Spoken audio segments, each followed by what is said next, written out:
Okay, so we are coming up on that time of year where, as of this recording, springtime is upon us and buyers are getting ready to start back looking at homes. Now, the only thing that I can see right now on the horizon that's causing a little bit of friction for many buyers and sellers is interest rates.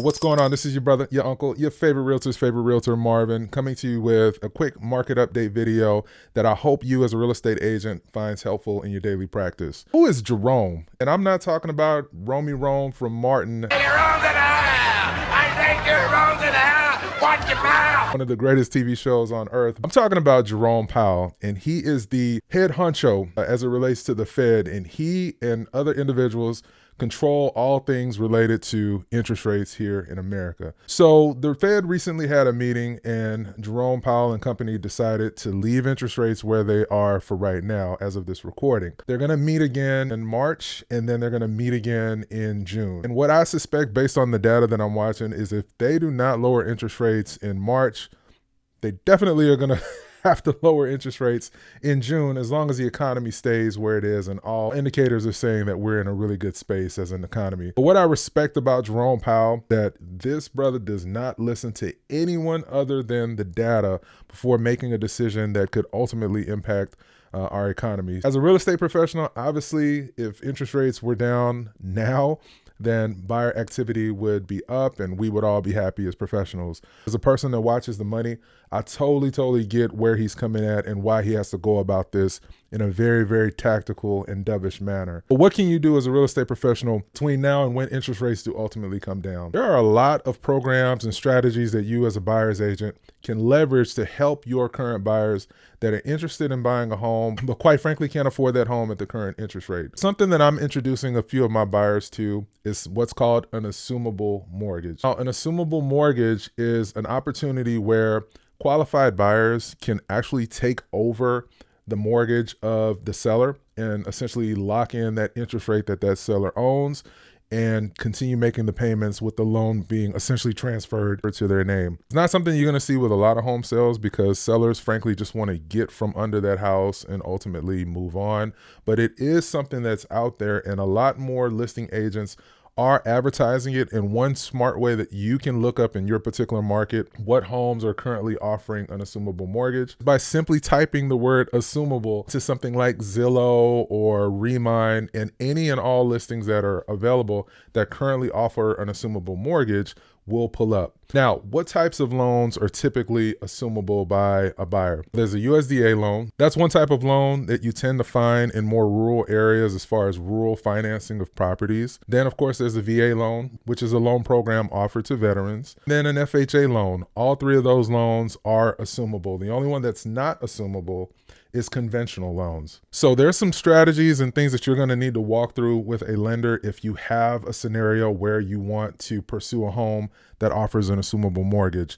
One of the things that I'm letting a lot of my buyers know is that assumable mortgages do require the individual to put a little bit more down than the standard 3 to 5%, because essentially you're just taking over an existing loan.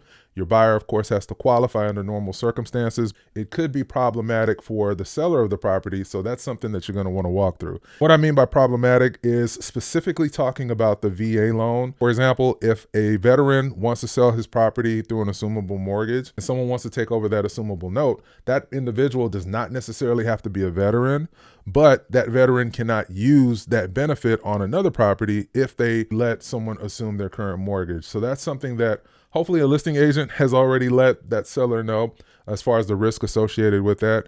And with FHA loans, you have to qualify under the normal FHA qualifying standards. The seller has to actually have lived in that home for a specified period of time before their loan can be assumed by the buyer. With USDA loans, not only does the lender have to approve that assumable mortgage, but the USDA also has to approve that loan as well. So assumable mortgages is one strategy that I think you'll really want to introduce your buyer clients to.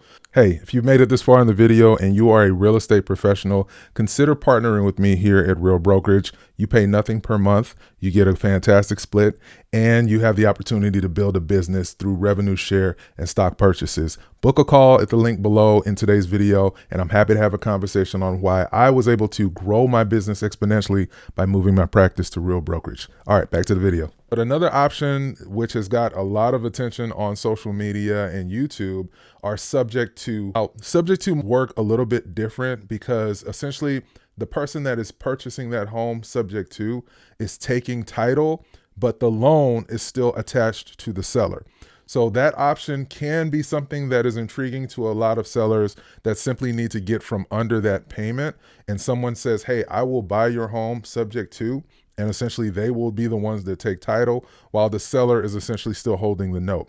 Now you might ask yourself, Marvin, why in the world would somebody sell their property to someone else as far as on title, but still have the loan under their name? I don't try to figure out the motivation for sellers. They do what they feel is in their best interest. What I hope and I assume is that the listing agent that's working with them has walked them through the pros and cons of accepting an offer on a property subject to.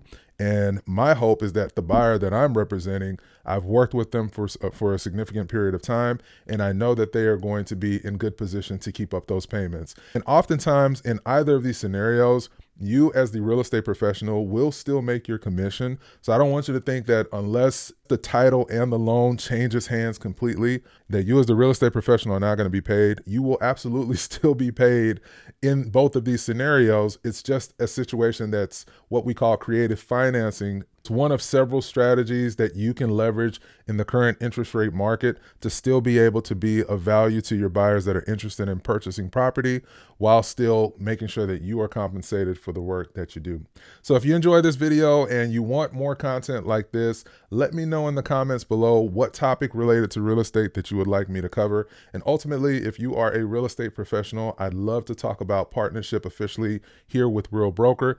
Book a time using the link below and let's have a conversation in regards to that. And until the next video, this is your brother, your uncle, your favorite realtor's favorite realtor signing off.